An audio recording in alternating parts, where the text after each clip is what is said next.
So, Dr. Elst, I would like to touch upon two questions which actually prevent Hindu society from taking over the temples from the government control. Yeah. One is the ASA aspect, the Archaeological Survey of India. So I believe Finbar Bari Flood, a Western scholar, has written about museumizing artifacts and cultural assets is a way of West's appropriation of the cultural assets away from Yeah. the practitioners, the ritual practitioners. So while the ASI is protecting these monuments, they would rather want to keep them as monuments even in the dilapidated state, Yeah. and would not want the actual live ritual to start there.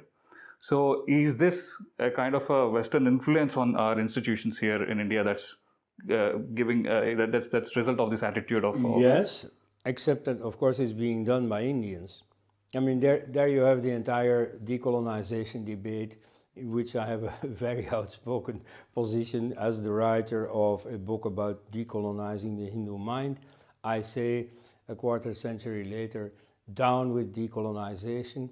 The whole rhetoric of decolonization poisons the debate. It puts you in the position of rebellious adolescents, you see, asserting themselves against the authority of their father. Whereas you see the colonial overlords have gone for 75 years.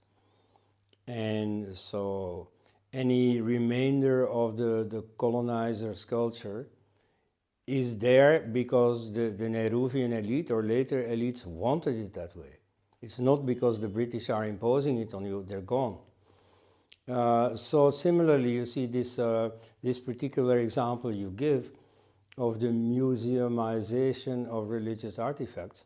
Well, that's being imposed upon you not by Alexander Cunningham or Mortimer Wheeler or so, but by the present government, which is a continuation, you know, hardly even with different accents, but essentially a continuation of the Nehruvian establishment. Because the BJP has culturally not made much of a difference.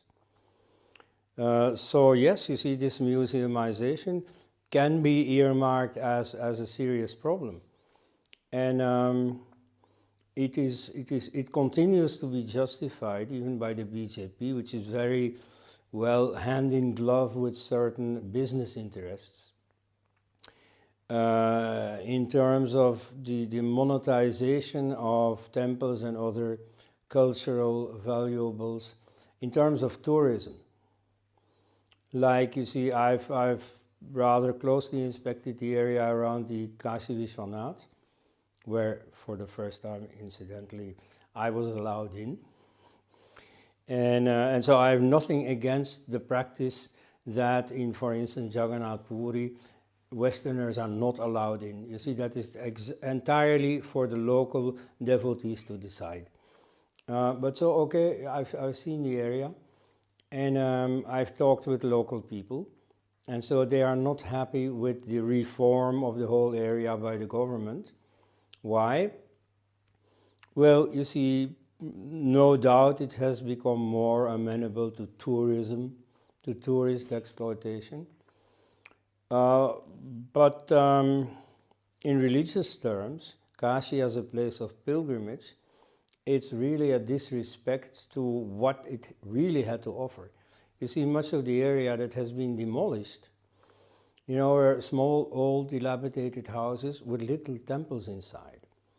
You see, they are a testimony to the practice by Hindus of trying to get as close to their sacred places as possible, even in adverse circumstances.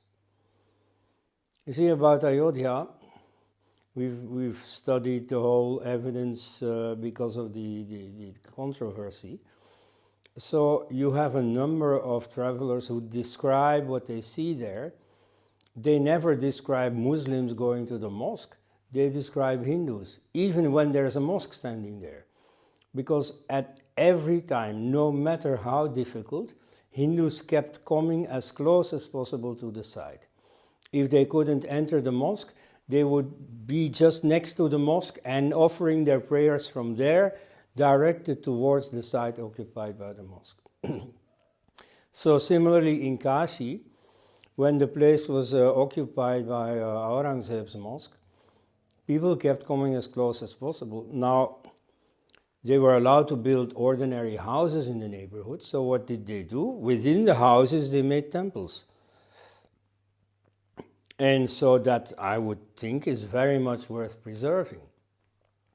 In fact, even if you look at it from the secularist, pro-tourist angle, you see, tourists who come to India happen to be interested in Hindu lore.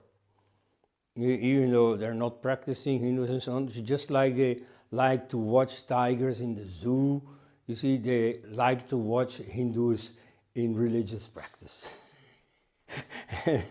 So, you see, when they come to Kashi, they'd be very interested. They'd gladly give money, you know, for visiting these ancient little temples that now have been destroyed. And so, you see, similarly here in Hampi, you see all these old temples that have a great historical value, apart from their religious value. You see, just to know what happened here is very interesting to see them. So even from this secularized tourist perspective, you'd better redo them as temples.